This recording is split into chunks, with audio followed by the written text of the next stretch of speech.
જશોદાને નેહડે ગોપીઓ ફરિયાદ કરે છે કે 4-5 ગોવાળોને લઈને આવે છે, એકલો નથી આવતો, એકબીજાને માથે ચડીને અમારા મટકીમાં મોરલી મારી બધું મોય ઢોળી નાખે છે. ત્યાં સુધી માતાજી કાંઈ બોલ્યા નહીં. જશોદામાં કૃષ્ણ એનો પ્રાણ હતો સાહેબ, જશોદામાનો. હે એટલે શું કહે છે, ત્યાં સુધી બોલ્યા નહીં. પણ હવેની ફરિયાદ કરીને તે જશોદામાને ખોટું લાગ્યું. લાકડી લઈને ગોપીઓની વાહે છે, આપણે ગામડાની ભાષામાં કહીએ ને તો રણપટીઓ બોલ્યો. હાવ આપણે મુંબઈમાં રણપટીઓ કહીએ તો કોઈને ખબર જ ન પડે છે એનો રણપટીઓ છે. હા, આ તો આપણે ગામડાની ભાષા છે.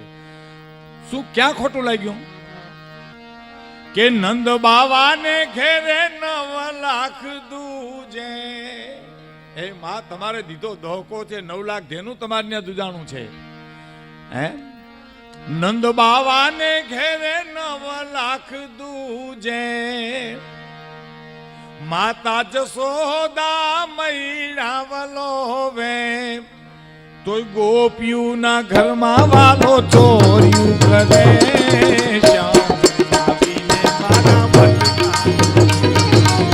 ગોપીના ઘરમાં વાલો, ગોપીના ઘરમાં વાલો ચોર્યું કરે. શ્યામ આવી મારા મટકા ફોડે.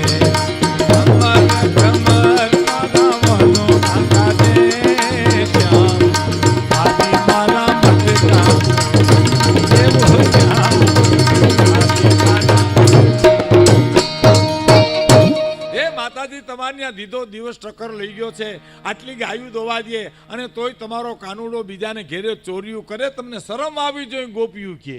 અને માતાજીને ખીચ ચડીને હાથમાં લાકડી લીધી અને સાહેબ પિંગલસિંહ બાપુ, પાતા બાપુ, રાજકવિ ભાવનગર આ કવિતા લખે છે. હું લાકડી લઈને શું કર્યું, ગોપીઓને કે ઊભી રહ્યો. ભગવાન કૃષ્ણનો બચાવ કેવો કરે છે જશોદાજી. હે કે નટવર છે